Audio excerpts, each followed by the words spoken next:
Je vous présente la grande ortie, Urtica dioica, de la famille des urticacées. Alors l'ortie est originaire d'Eurasie. Elle est répandue dans toutes les régions tempérées du monde. Alors c'est une plante vivace, c'est-à-dire qu'elle peut vivre plusieurs années. Elle est dioïque, c'est-à-dire que les fleurs mâles et les fleurs femelles sont séparées et sur des pieds différents. Donc là, nous avons affaire à des fleurs mâles. Alors les plantes sont assez hautes, elles peuvent atteindre jusqu'à 2 mètres et elles poussent en parterre. D'ailleurs ici, il y en a plusieurs qui sont à côté l'une de l'autre. Alors la caractéristique de l'ortie, évidemment, c'est qu'elle est recouverte de poils urticants.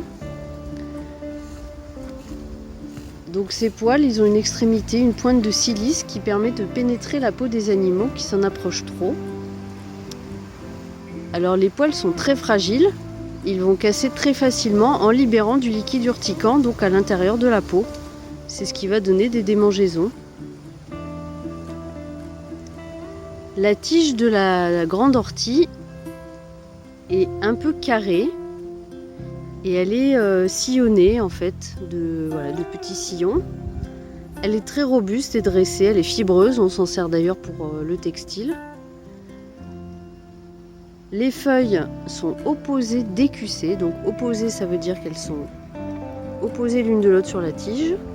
Et décussées ça veut dire quand on regarde de haut, elles forment un angle de 90 degrés avec les feuilles du dessous.